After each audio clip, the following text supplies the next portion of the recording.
सूरज ढल गया। Whispering pines forest में परछाइयां लंबी हो गईं।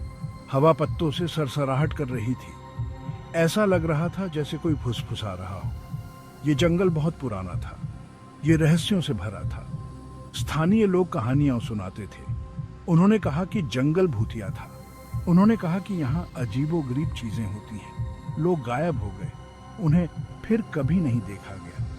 हवा ठंडी होती गई। जंगल खामोश था, लेकिन कुछ गलत लगा। कोई देख रहा था। 3 दोस्त हाइकिंग कर रहे थे। वे व्हिस्परिंग पाइन्स में बहुत अंदर थे। उनके नाम थे जैक, एमिली और बैन। उन्हें रोमांच पसंद था। वे अंधेरे से नहीं डरते थे। उन्हें एक पुराना केबिन मिला। यह पेड़ों के बीच छिपा हुआ था। केबिन टूट रहा था। खिड़कियों पर तख्ते लगे हुए थे। ऐसा लग रहा था कि सालों से वहां कोई नहीं गया था। उत्सुकता उन्हें बेहतर लगी। उन्हें अंदर देखना ही था। उन्होंने सावधानी से दरवाजा खोला। इसने जोर से चीखा। आवाज खामोश जंगल में गूंज उठी। अंदर केबिन अंधेरा और धूल भरा था। यह जगह वर्षों से छोड़ी हुई लग रही थी, जैसे किसी ने इसे भुला दिया हो। छत से मकड़ी के जाले लटके हुए थे, जो इस बात का संकेत थे कि यहां कोई बहुत समय से नहीं आया था।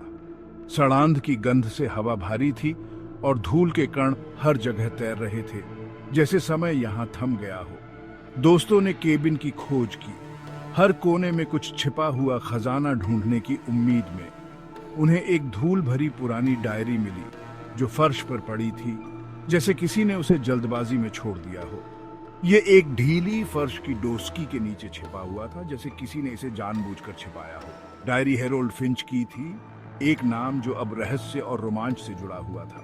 वह केबिन में रहता था, एकांत में, दुनिया से दूर, अपने विचारों और रहस्यों के साथ। आखिरी प्रविष्टि 1979 की थी, एक समय जब दुनिया बहुत अलग थी। हेरोल्ड ने कुछ अजीब के बारे में लिखा, कुछ ऐसा जो समझ से परे था। उन्होंने इसे दिल ऑफ द पाइन्स कहा, एक नाम जो सुनते ही रहस्य और रोमांच का आभास देता था। उन्होंने कहा कि यह एक शक्तिशाली वस्तु थी, एक ऐसी वस्तु जो अनगिनत रहस्यों को छुपाए हुए थी। उन्होंने कहा कि यह जंगल में छिपा हुआ था, एक ऐसा जंगल जो अपने भीतर अनगिनत कहानियों और रहस्य समेटे हुए था।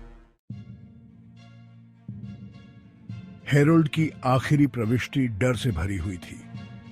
उसने अजीब आवाजों के बारे में लिखा। उसने रात में फुसफुसाहट सुनी। उसने जंगल में अजीब रोकटें देखी। उसने कहा कि जंगल गुस्से में था। उसने कहा कि यह किसी चीज की रक्षा कर रहा था।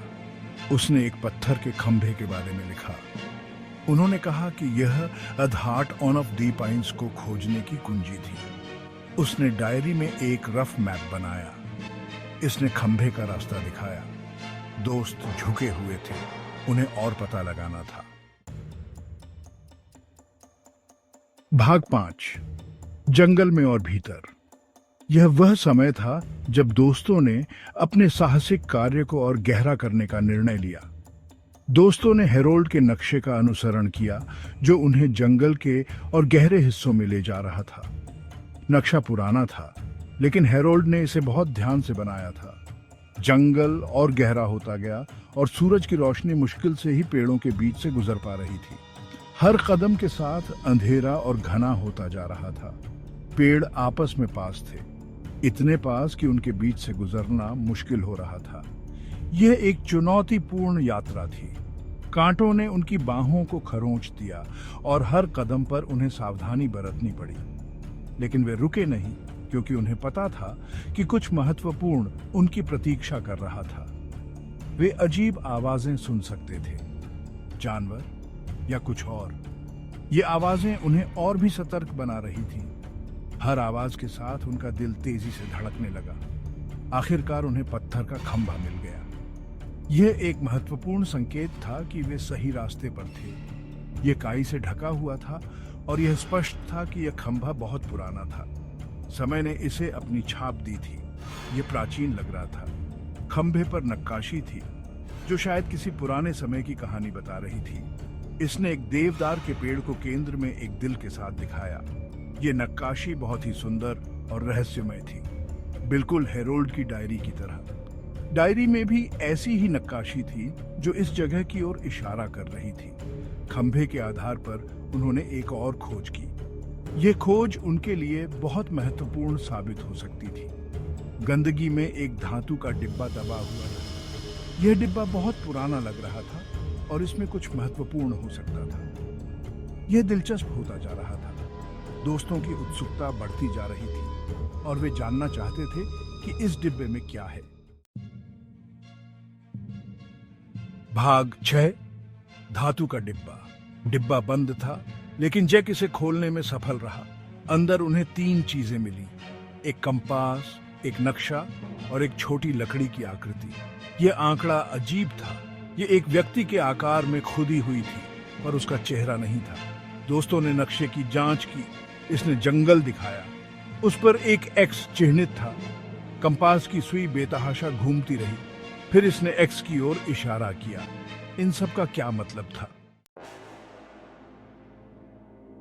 भाग 7। X marks the spot. यह एक रहस्यमय यात्रा की शुरुआत थी। उन्होंने कंपास का पीछा किया। हर कदम के साथ वे और गहरे जंगल में प्रवेश कर रहे थे। जंगल और गहरा और ठंडा होता गया। धुंध ने उनके चारों ओर एक रहस्यमय आभा बना दी थी। वे पेड़ों के बीच हवा की सरसराहट सुन सकते थे। यह आवाजें उन्हें और भी सतर्क बना रही थी। ऐसा लग रहा था जैसे यह उनके नाम कह रहा हो। हर फुसफुसाहट में एक अनकहा रहस्य छिपा था। वे किस में चल रहे थे? यह सवाल उनके मन में बार बार गूंज रहा था। वे अंततः एक्स चिन्हित स्थान पर पहुंच गए। वहां पर सफाई थी और सूरज की किरणें पेड़ों के बीच से छनकर आ रही थी। केंद्र में उन्हें एक पत्थर की संरचना के अवशेष मिले। यह बहुत पुराना था, जैसे सदियों से यहाँ खड़ा हो। कुछ पत्थर गिर गए थे और उन पर काई जम गई थी। यह जगह समय के साथ खो गई थी। उन पर अजीबोगरीब निशान खुदे हुए थे। ये निशान किसी प्राचीन सभ्यता के संकेत थे। क्या यही वह जगह थी जिसके बारे में हेरोल्ड फिंच ने लिखा था? उनके नोट्स में इस जगह का जिक्र था। क्या यही the heart of the pines का रहस्य था? यह सवाल उनके मन में गूंज रहा था और वे इस रहस्य को सुलझाने के लिए तैयार थे। भाग 8। अनसुलझा रहस्य। दोस्तों ने समाधि की तलाशी ली। वे सुराग ढूंढ रहे थे, पर उन्हें कुछ नहीं मिला। सूरज डूब रहा था। वे जानते थे कि जाने का समय हो गया है। जंगल अज्ञात से भरा था। जैसे ही वे वापस चले, वे उस भावना को नहीं हिला सके जिस पर उन्हें देखा जा रहा था। विस्परिंग पाइन्स का रहस्य अनसुलझा रहा। हार्ट ऑफ द पाइन्स क्या था? हेरोल्ड फिंच को क्या हुआ? कुछ राज दबे रहना ही बेहतर है। जंगल अपने राज अपने पास रखता है।